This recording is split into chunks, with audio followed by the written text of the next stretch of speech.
morning, Orchard Park Middle School. This is Eddie bringing your last dose of Mstv for this decade. Isn't this amazing? Today is Friday, December 20th. Today is a Cycle Monday and day 5 on the music lesson schedule. Hi, this is Joey. Today is National Ugly Christmas Sweater Day. This has grown to be an international event. It occurs on the third Friday of December.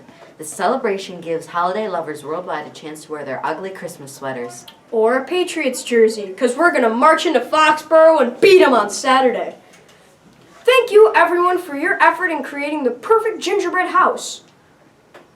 Winners for the most festive are Finn Johnson, Ethan Schotten, Ella Smith, and Elise Forrest. 6th period, Best Design, Ashley Rozick and Evelyn Fisher. 7th, Most Creative, Reese Polanowski and Lily Cruz. 8th period. Business lunch will be held today in the LMC. Hope to see you there.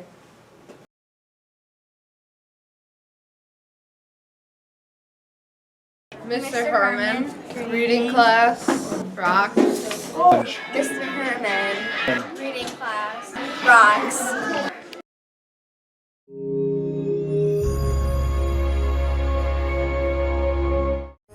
Decorating trees, exchanging gifts, and singing songs about Santa Claus. It's what most people think of when they think of Christmas. But for Christians, December 25th has a more important significance. The holiday honors the birth of Jesus Christ some 2,000 years ago. But we bet you didn't know that in the early years of Christianity, Christians didn't celebrate Christmas at all. In fact, there is no mention of December 25th in the Bible. Early Christians couldn't even agree on which date Jesus was actually born. It was only in the 3rd century that December 25th became the official celebration of the birth of Jesus, most likely because it coincided with already existing pagan festivals. By the end of the 8th century, Christmas was widely celebrated across Europe. But its pagan roots died hard, and for many centuries people marked the holiday with wild parties, similar to Mardi Gras celebrations. This would lead some religious purists, such as the Puritan settlers of colonial America, to oppose Christmas celebrations. In 1644, the Massachusetts legislature fined anyone who observed Christmas 5 shillings, which was a lot of money at the time. In fact, Christmas as we know it didn't really begin until the 1800s. That's when Germany's Prince Albert brought his country's longtime tradition of decorating evergreen trees to England after his marriage to Queen Victoria.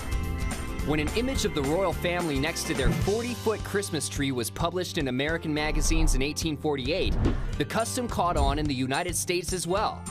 The tradition of sending Christmas cards also started in England around the same time. Giving gifts is a relatively old Christmas tradition, with roots going back many centuries. At first, gift-giving had religious significance, to remind people of the gifts brought to baby Jesus by the 3 kings. But the Industrial Revolution and the rise of advertising in the 19th and 20th centuries made Christmas the commercial holiday it is today, even as it continues to have religious meaning for Christians.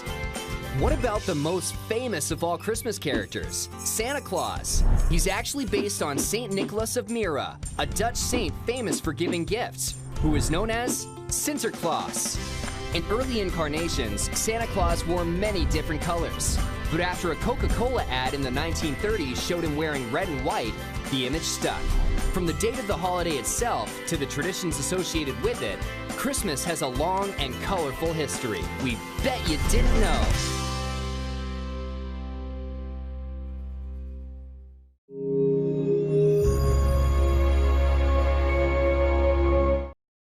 Today's lunch will be a grilled cheese sandwich with tomatoes, soup, and green beans. Stay tuned for next year's lunch, and your Christmas lunch will be visions of sugar plums dancing in your head. Until next year and the next decade, this has been Eddie. And Joey. Reporting for Mstv. Thanks for watching, and have a great long holiday break. Ooh.